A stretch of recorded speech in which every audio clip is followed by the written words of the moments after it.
Hari ini saya akan menunjukkan kepada anda sebuah filem drama fantasi sci-fi dari 2013 bertajuk After the Dark. James terlebih tidur dan hampir tidak sampai ke kelas. Encik Zimit, seorang guru falsafah, dengan berat hati benarkan dia masuk. Teman wanitanya Petra, pelajar terbaik dalam kelasnya, memberikan pandangan kecewa kepadanya. Ia adalah sekolah antarabangsa di Jakarta. Ia adalah hari terakhir mereka. Encik Zimit telah mencabar kelas 20-nya dengan latihan berfikir untuk menyediakan mereka masa depan mereka. Kelas memberikan contoh eksperimen pemikiran mereka. Sebagai contoh, jika anda memberi monyet mesin taip dan masa yang tidak terhingga, ia pasti akan berlaku taip seluruh dusun akhirnya. Atau masalah troli, satu dengan tuil, di mana anda perlu memilih antara 1 atau 4 orang, dan masalah lelaki gemuk di mana anda perlu menolaknya di landasan untuk menghentikan troli. Adakah anda akan melakukannya? Encik Zimit mengadakan latihan di mana dia menganggap kiamat atom yang akan datang. Terdapat kubu yang akan memberi mereka perlindungan selama setahun. Mereka melihat sekeliling dan melihat pelbagai jenis masa lapang. Masalahnya ialah bekalan untuk 10 orang sahaja. Para pelajar perlu membuat keputusan yang mana antara mereka untuk dibenarkan masuk dan mereka tidak mempunyai banyak masa sebelum ini sinaran atom mencapai mereka. Pelajar terbaik, Petra, pada mulanya enggan mengambil bahagian, tetapi Zimit mengancam untuk menurunkan grade akademik teman lelakinya jika dia tidak. Jadi dia tinggal. Zimit mengedarkan kad yang mengandungi butiran tentang watak pelajar dalam senaman. Perkara ganjil yang semua orang perasan ialah selepas Zimit memberikan Petra dan James kad mereka, dia mula batuk. Semua orang mula memperkenalkan watak mereka dalam latihan pemikiran. James adalah seorang petani organik dan Petra adalah seorang jurutera, agen hartanah, tukang kayu, penyanyi opera, pengurus dana lindung nilai, pemain kecapi, angkasawan, PH dalam kimia, juru elektrik, pelelong wain, pakar bedah, penjaga rumah, pereka fashion, chef pastri, ahli zoologi, psikoterapi, askar, senator, dan akhir sekali, seorang penyair yang diterbitkan. Dia segera ditembak oleh Zimit, atas alasan bahawa ini lebih berperi kemanusiaan daripada membiarkan mereka mati akibat radiasi, kerana dia tidak akan masuk ke dalam kubu. Zimit adalah sebahagian daripada latihan, tetapi kebolehannya tersembunyi.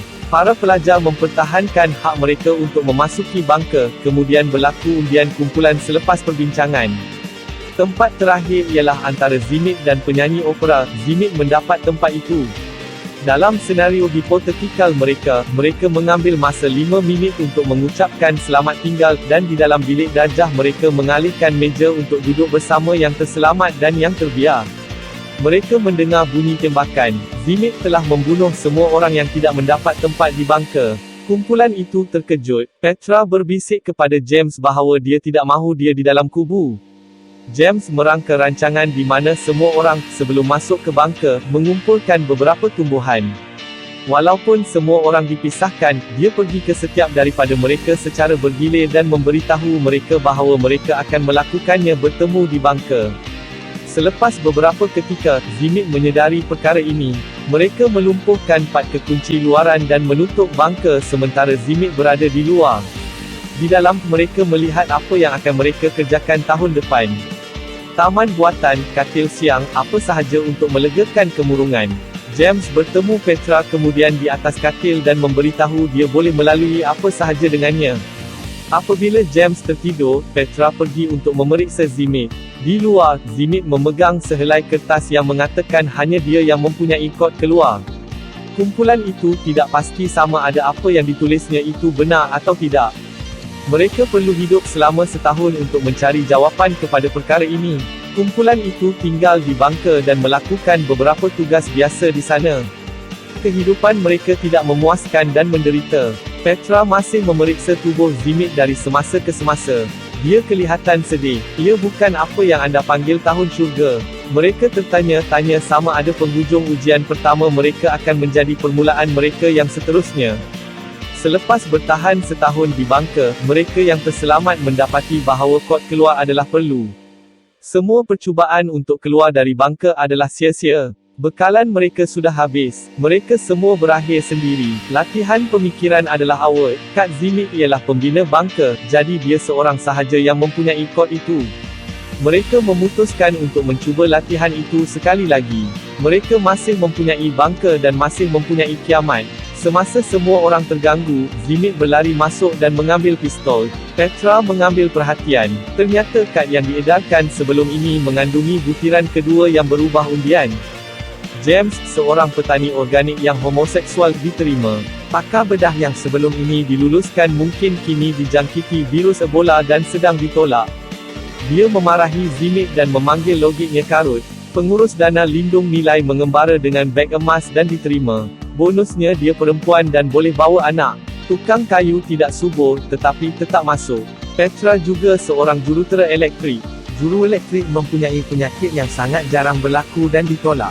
Psikoterapi tidak boleh mempunyai anak. Blog ahli sila like dan subscribe channel kami. Terima kasih. Ahli kimia dengan PH yang memenangi loteri genetik. Ejen hartanah itu juga seorang bidan. Tukang masak pastri tidak mempunyai apa-apa tambahan pada menunya dan agak keliru. Penyanyi opera itu bercakap 7 bahasa, tetapi dia mempunyai tambahan kedua yang tidak begitu dialu-alukan. Dalam 3 tahun dia akan mendapat tumor tekak. Jurulelong wine mempunyai IQ 200. Pereka fashion tidak mempunyai apa-apa yang penting untuk ditambah. Harpis dengan gangguan spektrum autisme. Senator ialah Hakim Mahkamah Agung wanita pertama. Askar dengan ingatan yang sempurna. Penjaga rumah hanya seorang lelaki yang baik. Jom dengar cerita penyair terbitan, mungkin bukan kali ini. Zimit berkata tempatnya adalah untuknya. Mereka masih tidak tahu kod tersebut. Mereka yang tidak berjaya masuk ke dalam kubu cuba melarikan diri dari letupan. Mereka gagal. Mereka yang dipilih untuk tinggal di bunker bergegas ke sana. Petra bangun dan pergi mengintip. Dia melihat James dengan ahli kimia. Ternyata dia juga homoseksual di luar senaman. Selain daripada apa yang terdapat dalam kad, mereka mengekalkan kepribadian mereka dalam percubaan pemikiran.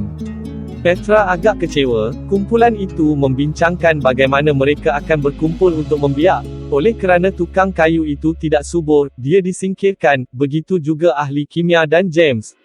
Petra berpasangan dengan Zimit dan mereka pergi. Bidan bersama askar dan senator bersama pembantu rumah. Letupan masih memusnahkan bumi. Selepas 10 minggu tiada kehamilan, Zimit berhujah bahawa mereka mesti menukar pasangan. Askar yang mempunyai ingatan yang sempurna menolak, mengatakan mereka mengambil logik terlalu jauh untuk diselesaikan benda. Zimit berlalu pergi. Seketika kemudian dia kembali dengan pistol dan mengancam semua orang kecuali askar itu untuk meninggalkan bilik. Ahli kimia itu bersembunyi di sebalik sudut. Apabila semua orang pergi, dia menerjang ke arah Zimit, menyebabkan dia menjatuhkan pistol. Askar itu mengambilnya dan memegangnya dengan todongan senjata, tetapi itu tidak membingungkan dia. Zimit seolah-olah mendapat yang lebih baik daripada ahli kimia, tetapi dia mengambil pensel berhampiran dan menjelingnya dalam telinga. Zimit bertindak balas dengan membuka pintu bunker dan membunuh semua orang. Awak lain, James mempersoalkan motif Zimit untuk latihan itu dan bertanya mengapa dia kelihatan begitu berniat untuk menghukum mereka. Dia menyebut batuk pelik yang dialaminya apabila dia memberikannya dan Petra peranan, dan dia tidak batuk sejak itu. Dia berpura-pura pergi dan tiba-tiba bolt untuk mengambil kotak dengan kad. James mendapati bahawa kotak itu mempunyai petak tersembunyi dan kadnya dan Petra telah diusik dengan. Dia mempersoalkan dendam Zimit terhadapnya. Zimit bertanya sama ada dia ingat alegori Gua Plato. Pendek kata, seorang lelaki menjalani seluruh hidupnya, kerana dia masih kecil, dirantai ke dinding. Dia hanya melihat bayang-bayang dan mendengar gema, menganggap bahawa ini adalah realiti yang sebenarnya rupa dan bunyi. Suatu hari dia tidak dirantai dan mendapati bahawa bayang-bayang itu disebabkan oleh badan dan gema disebabkan oleh suara. Keseluruhan idea tentang apa yang sebenarnya hanyalah ilusi. Zimit mengatakan bahawa alegori ini adalah seperti James. Dia mendakwa latihan itu bertujuan untuk menghadapi James tentang bagaimana keistimewaannya tidak bersedia dia untuk dunia nyata, tetapi James tidak mempercayainya.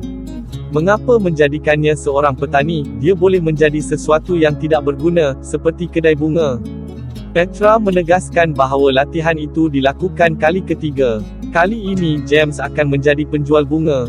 Dalam latihan ketiga mereka berada di sebuah pulau, mereka awal. Zimit pergi untuk semakan pantas, kita semua tahu ia bukan sekadar semakan pantas. Dia mengambil pistol dan menyembunyikan yang lain, mendengar bunyi tetapi tidak memikirkannya. Sebaik sahaja di luar, Petra menyertainya. Dia menawarkan pelukan tidak bersalah kepadanya, memberitahu bahawa dia tahu ia suka baginya. Petra meminta semua orang mempercayainya untuk memilih siapa yang boleh memasuki kubu. Semua orang bersetuju. Petra memilih dan menerangkan semua pilihannya. Seorang pelelong wine dengan IQ jenius dan sedikit wine bersamanya. Langsung Zimit terdiam. Pereka fashion, berpakaian kemas meningkatkan keyakinan yang menggalakkan produktiviti, yang membina semula tamadun. Juga penyair kami yang miskin. Kemahiran kedua adalah pemain poker juara dan dia membawakannya bersamanya. Ahli harpis dengan autisme, sesetengah orang menganggapnya sebagai hadiah. Pakar bedah yang terdedah kepada Ebola. Petra berdoa dia tidak dijangkiti. Penyanyi opera, dia boleh menjadi bisu dalam 3 tahun, tetapi kini semua orang boleh tertidur kepadanya menyanyi. Ahli kimia diterima kerana gennya yang sempurna, tetapi dia kecewa bahawa dia akan menjadi satu-satunya yang tidak akan mempunyai pasangan kerana dia adalah homoseksual. Di dalam kelas dia mengatakan bahawa secara statistik seseorang harus menjadi tukang masak pastri keluar dari almari dan dibenarkan di dalam bangka. Tinggal 2 tempat. Petra memilih James. Zimit sudah cukup, tidak ada cara anda boleh membenarkannya. Di dalam kelas dia mengancamnya dengan grade yang gagal. Dia tidak akan membenarkan ini meluncur. Apabila dia mencapai pistolnya, ia tidak ada. Petra menipunya sambil memeluknya tadi. Dia memberikan dia kembali pistol. Dia cuba menembak, tetapi pistol itu tidak dimuatkan. Petra menghulurkan 2 peluru kepadanya. Dia tidak mahu dia menderita seperti kali terakhir. James mengugut Zimit dengan senapang. Dia melihat dia cuba menyembunyikan senjata itu. Dengan kad terakhir di bawah lengan bajunya, Zimit mengatakan bahawa tiada siapa yang tahu kod keluar kecuali dia. Askar dengan ingatan yang sempurna mengingatinya dari lelaran sebelumnya. Dia pergi kalah. Petra mahu memberikan slot terakhir kepada askar. Dalam logiknya, kehidupan semua orang adalah sama. Askar langsung enggan mengambil tempatnya. Jadi tukang kayu steril mengambil tempat terakhir. James, yang tidak lagi homoseksual dalam latihan ini, merayu Petra untuk datang. Dia berkata dia akan menaiki bot dan cuba keluar dari zon radiasi, dan tukang kayu memberitahu bahawa dia mempunyai kunci bot. Dia menolaknya ke dalam, bertukar tempat dengannya sebelum pintu ditutup. Berehat bergegas ke bot untuk turun dari pulau. Petra meneruskan latihan pemikiran, menjelaskan bahawa walaupun dalam keadaan yang mengerikan itu sepatutnya membuat semua orang benar-benar sengsara, entah bagaimana mereka berseronok. Kad telah membantu, banyak, beberapa wine yang baik, persembahan Shakespeare dan puisi asli. James memberitahu betapa dia menyayangi Petra, tetapi dia teragak-agak untuk membalas dengan frasa yang sama. Petra membuat kecapi untuk pemain kecapi dan dengan penyanyi opera. Malam mereka sentiasa ajaib. Bangka itu menyeronokkan dan penuh dengan kreativiti. Apabila mereka pergi, mereka mendapati bahawa bom tidak pernah jatuh. Zimit menceritakan bahawa mereka akan mati, kerana tiada seorang pun daripada mereka mempunyai kemahiran teknikal untuk terus hidup di sebuah pulau, tetapi Petra menyatakan bahawa mereka akan menjalani sepanjang hayat mereka yang singkat dengan baik dan mengalu-alukan kematian apabila ia tiba. Mereka memanggilnya, kerana itulah cara kuki itu hancur. Zimit menembak, menghalangnya daripada meletupkan roket. Dia telah menemui sebuah gua dan pergi cukup dalam untuk mengelakkan radiasi. Sejak setahun lalu dia berada di sana. Zimit tidak boleh membiarkan dia melakukan perbuatan yang tidak munasabah seperti menamatkan umat manusia. Dia mengancam untuk menembak James dengan peluru terakhirnya, tetapi yang lain yang terselamat berdiri di hadapannya. Penyair lelaki saya tidak cukup. Mereka menekan butang letupan. Boom! Balik kelas, Zimit malu dengan senaman terbaru.